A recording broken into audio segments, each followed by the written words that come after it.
तो गाइस आज बात करते हैं केकेआर की, कोलकाता नाइट राइडर की। तो अभी आपको पता 22 तारीख से आईपीएल स्टार्ट हो रहे हैं। पहला मैच ही केकेआर और आरसीबी के बीच में। और स्कोर की बात करने से पहले अगर हम बात करते हैं नाइट राइडर, अगर मैं बात करूं तो थर्ड मोस्ट वैल्यूएबल टीम है। ठीक है, थर्ड नंबर पे आती है।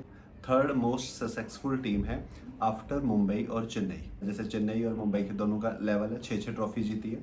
ठीक है, तो वहाँ पे ही केकेआर ने 3 ट्रॉफी जीत चुकी है। ठीक है, तो अब बात करते हैं सबसे पहले केकेआर ने जो अभी उन्होंने स्क्वाड अभी आईपीएल में जो शॉपिंग की थी। ठीक है, और किसको किसको वो रिटेन कर पाए थे, क्या उनकी टोटल मेंबर्स जो स्क्वाड थे वो क्या थे। ठीक है, बैटर, ठीक है, जो प्योर बैटर है इनके बैट्समैन, ठीक है, रिंकू सिंह, रघुवंशी, अजिंक्य रहाणे जो इनके कैप्टन हैं, मनीष पांडे और रोमन पवार, ये प्योर इनके बैटर हैं। ठीक है, और फिर बात करते इनके विकेट कीपर। ठीक है, विकेट कीपर में इनके पास 3 ऑप्शन है, डीकॉक, गुरबाज और सिसोदिया। ठीक है, जिसको इस बार उन्होंने बाय किया था। ठीक है, Indian option, Indian wicket keeper option. ठीक है, केकेआर हमेशा से अपना ऑलराउंडर केकेआर का बहुत ज़्यादा स्ट्रांग रहता है, तो सेम इस बार भी केकेआर का ऑलराउंडर जो स्क्वाड है वो बहुत ज़्यादा स्ट्रांग है। उसमें सबसे पहले आते हैं सुनील नारायण, आंड्रे रसल, रमनदीप सिंह, वेंकटेश अय्यर, मोइन अली और अनुकूल रॉय। ठीक है, तो यहाँ पे इनका ऑलराउंडर बहुत ज़्यादा स्ट्रांग है।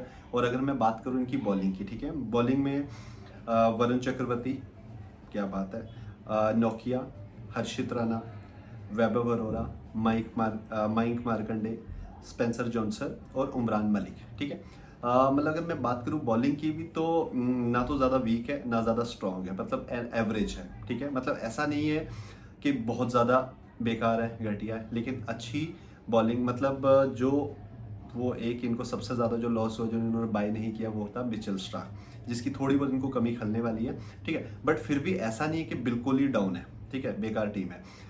इनकी बॉलिंग भी अच्छी है, बैटिंग ऑर्डर भी अब अच्छा लग रहा है, क्योंकि पहले थोड़ा जो कैप्टन को लेकर इशू चल रहा था कि कौन कैप्टन बनेगा।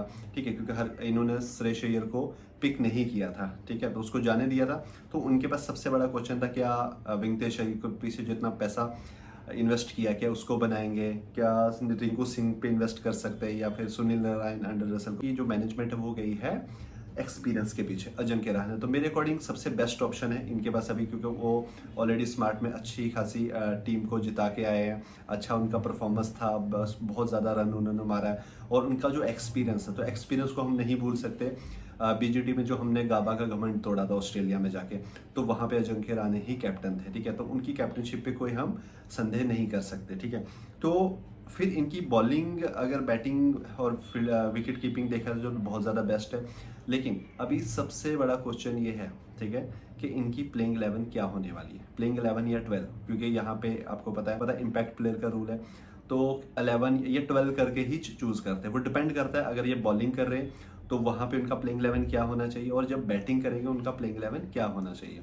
ठीक है, और केकेआर में जो पहले प्लेयर थे, ठीक है, अगर मैं बात करूँ श्रेयस अय्यर जो कैप्टन जिन्होंने केकेआर को चैंपियन बनाया 2024 में।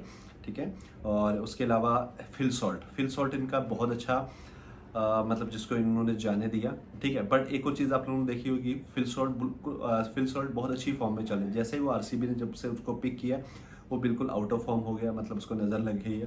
ठीक है, और फिर उसके बाद हमारा हिकम का उक्का था, वो था मिचेल स्टार्क। ठीक है, जिसने मतलब स्टार्टिंग के मैचेस में इतना इम्पैक्ट नहीं डाला था, लेकिन जो मतलब हम अगर बात करें ना, वो प्राइम स्टार्क, ठीक है, वो जो ओनली नॉकआउट मैचेस में, ठीक है, वहाँ पे अगर मैं बात करूँ नॉकआउट मैचेस की, ठीक है, वहाँ पे उसका इम्पैक्ट बहुत था, जिस वजह से केकेआर इजीली फाइनल जीत गई थी। ठीक है, तो वहाँ पे वो थोड़ा बहुत एक मिसिंग है उनके लिए। ठीक है, बट फिर भी इतनी कमज़ोर नहीं है इनकी। ठीक है, और अगर मैं इनकी बात करूँ कि इनकी जो प्लेइंग 11 है वो क्या होने वाली है, ऐसे तो अभी इन्होंने अजिंक्य रहाणे को चूज़ किया है।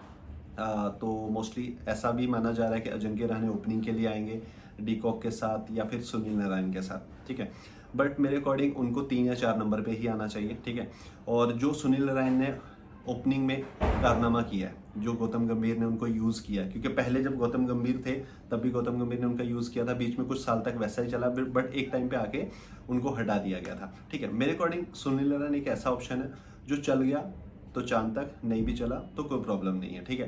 क्योंकि अगर वो 10 रन, 15 रन, 20 रन, 50 रन भी मारता है ना, तो वो एक इम्पैक्टफुल रन होते हैं, ठीक है। अगर वो नहीं भी चलेगा तो मतलब वो विकेट काउंट नहीं होते, ऑलरेडी वो ऑलराउंडर में काउंट होता है, ठीक है। लेकिन अगर वो चल जाता है, आप लोगों को पता है लास्ट ईयर उसने सेंचुरी भी मारी थी और उसने बहुत अच्छी इनिंग खेली थी, इम्पैक्टफुल इनिंग। मोस्टली अगर मैं बात करूँ केकेआर का मिडल ऑर्डर जो सामने नहीं आता, आपको पता है last to last year Rinku Singh की, ठीक है। लेकिन लास्ट ईयर जब बात आई तो मोस्टली मैच ओपनर ने ही जिताए, ठीक है। ओपनर और मिडल ऑर्डर तक बात नहीं गई थी, ठीक है। तो इस बार वहाँ पे फिल शॉर्ट नहीं है, तो मोस्टली उनका जो रिप्लेसमेंट ढूंढा है वो है डिकॉक, ठीक है। ऐसे तो गुरबाज भी है, बट मोस्टली अगर प्लेइंग 11 की मैं बात करूँ तो डिकॉक के साथ डिकॉक और सुनील नारायण ओपनिंग करने आएंगे। और थर्ड नंबर पे ये क्वेश्चन है, अगर केकेआर पहले बैटिंग कर रही है, ठीक है, तो वो एक एक्स्ट्रा बैटर के साथ जाएगी। सुनील नारायण और डिकॉक ओपनिंग करने के लिए आएंगे और फिर उसके बाद वहाँ पे थर्ड नंबर पे रघुवंशी को भेज सकते हैं या फिर अजिंक्य रहाणे फोर्थ नंबर पे भी आ सकते हैं, ठीक है। या फिर मेरे अकॉर्डिंग अजिंक्य रहाणे तीसरे नंबर पे ही आने वाले हैं। फिर उसके बाद रघुवंशी या फिर मनीष पांडे में से जो भी इन्होंने इम्पैक्ट में यूज़ किया है, ठीक है, वो आएगा, रघुवंशी या फिर मनीष पांडे। फिर उसके बाद वेंकटेश अय्यर, रिंकू सिंह, अंडर रसल और रमनदीप, मतलब इनके 3 RRR। सबसे ज़्यादा केकेआर जहाँ पे स्ट्रॉन्ग है वो है मिडल ऑर्डर में, ठीक है, जहाँ पे रिंकू, अंडर रसल और रमनदीप खेलने वाले हैं, ठीक है। और ये तीनों हॉट फॉर्म में चल रहे हैं, ठीक है। मतलब ये फॉर्म में हो ना हो, फॉर्म में आ जाते हैं, ओके। उसके बाद हर्षित राणा, और यहाँ पे अगर बॉलर की, ओवरसीज बॉलर की बात की जाए, जो मतलब स्टार्क के जो शू फिल करने वाली बात है, तो वहाँ पे Spencer Johnson left arm pacer हैं या फिर नोकिया, ठीक है। बट मेरे अकॉर्डिंग अभी ये जो जाने वाले हैं वो नोकिया के साथ जाने वाले हैं, ठीक है। हर्षित राणा, नोकिया और फिर उसके बाद वरुण चक्रवर्ती, ठीक है। तो ये इनकी 11 रहेगी, ठीक है। और जब ये बॉलिंग के लिए आएंगे, ठीक है, तो बॉलिंग के टाइम पे आएंगे तो वहाँ पे रघुवंशी या जो भी मनीष पांडे को चूज़ किया है उसको बिठा देंगे और उसकी जगह पे वैभव अरोड़ा, अगर इनको वहाँ पे फास्ट पिचेस है, स्विंग मिल रही है, तो वैभव अरोड़ा को ला सकते हैं, ठीक है। या फिर उमरान मलिक अगर वो फिट हैं, ठीक है। तो ये 2 ऑप्शन है फास्ट बॉलिंग के। और अगर वहाँ उनको स्पिन चाहिए तो माइक मार्कंडे या फिर अनुकुल रॉय, ये 2 ऑप्शन है, ठीक है। तो मोस्टली केकेआर की ये प्लेइंग 11 होने वाली है। और अगर वो बॉलिंग करने के लिए आते हैं, पहले बॉलिंग के लिए आएंगे, तो वहाँ पे डिकॉक, नारायण, अजिंक्य रहाणे और उसके बाद Venkatesh Iyer, okay, Venkatesh Iyer, Rinku, Andre Russell, Ramandeep Singh, Harshit Rana, नोकिया, ओके, और वैभव अरोड़ा या फिर उमरान मलिक या फिर मार्कंडे, जो भी मतलब स्पिन या बॉलिंग या अनुकुल रॉय, और फिर वरुण चक्रवर्ती, ठीक है। तो ये इनके प्लेइंग 11 होनी चाहिए। तो इसमें सबसे ज़्यादा अगर मैं बात करूँ स्ट्रॉन्ग, केकेआर की सबसे ज़्यादा जो पावरफुल है वो है स्पिन, ठीक है। तो जहाँ पे 8 ओवर सबसे मुश्किल 8 ओवर होने वाले वो है एक वरुण चक्रवर्ती।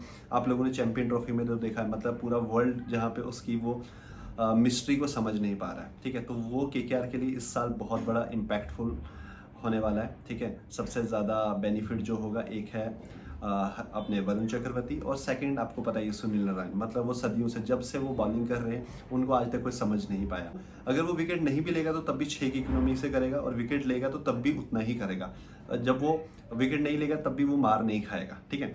तो वहाँ पे सुनील नारायण और वरुण चक्रवर्ती का बहुत ज़्यादा इम्पैक्टफुल, बहुत बड़ा रोल आएगा, ठीक है। तो जो सबसे ज़्यादा उनके लिए बेनिफिट होने वाला है स्पिन पिचेस में। और अगर वहाँ पे ये पहले बॉलिंग कर रहे हैं तो वहाँ पे मार्कंडे या फिर अनुकुल रॉय, तो वहाँ पे मतलब सोने पे सुहागा, ठीक है।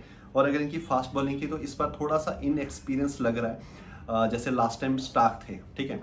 तो इनके पास नोकिया है, बट नोकिया का वो फॉर्म है या नहीं है, या इंजरी का, वो एक थोड़ा सा विषय है इनके लिए सबसे ज़्यादा। लेकिन हर्षित राणा ऑलरेडी हॉट फॉर्म में चल रहे हैं, वो एक प्लस पॉइंट है। और सेकंड वैभव अरोड़ा ने लास्ट टाइम अच्छी बॉलिंग की थी।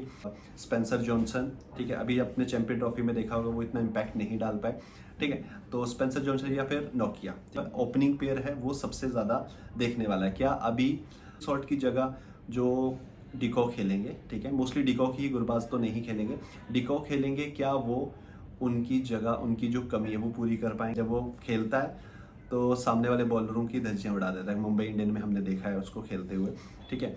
तो वहाँ पे डिकॉक, फिर मिडिल ऑर्डर भी इनका अच्छा है। अगर मैं बात करूँ अजिंक्य रहाणे और वेंकटेश अय्यर, अगर वहाँ पे रघुवंशी आगे, फिर उसके बाद RR, रमनदीप सिंह, रिंकू, रसल, ठीक है।